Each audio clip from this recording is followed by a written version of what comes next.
Hi there, my name is Mike Gonzalez, and today I'm going to be talking about the Home Depot. If you've ever had to repair a broken toilet, repaint a bathroom, or planted anything in your garden, you probably know a little bit about the Home Depot. They were founded in 1978. They're based out of Atlanta, Georgia.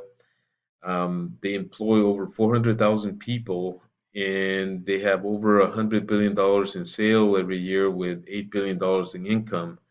And at $200 a share, it's definitely an extremely healthy company. But for me, that's not really what makes them interesting. What makes them interesting for me is that they're a really great example of what great marketing is. Um, this company is able to kind of be everywhere.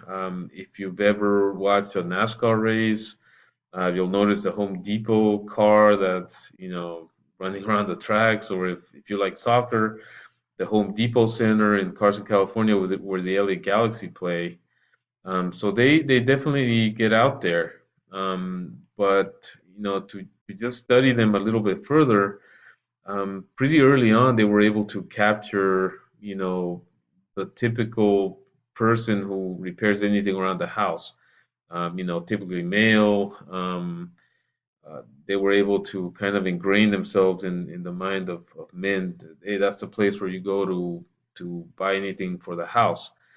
But they did a great job in looking further into who their customers are and why they purchase, or how it is that they make the decisions to buy whatever they buy at the store. And they found out that in over 50% of any purchase, it's actually the man's partner who has a lot to say about what is purchased and what is not.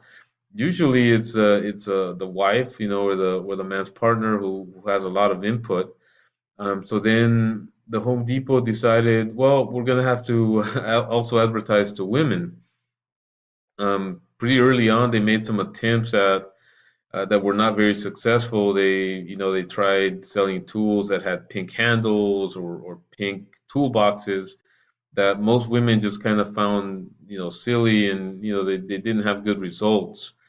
But then they started getting more sophisticated, and now they've gotten to a point where they have showrooms in the stores, with furniture, and the furniture, it's nice. It's got nice pillows, and they everything is done with a very specific purpose. And so I think that's a great example. They also are able to expand into other areas. Like, for instance, they're the biggest seller of Christmas trees in the country. They're able to just really get to know their customers. They've gotten to a point now where they're using technology more, and they're able to, just based on purchasing patterns, and they're able to tell their customers, through emails, through specials on their websites, or their customer relationship management system is extremely sophisticated. And in the future, it's going to be very interesting to see how far it gets. They're going to be able to communicate directly with your house, and you might get an email that something in your house is broken and you need to replace it, and they might ship it to you.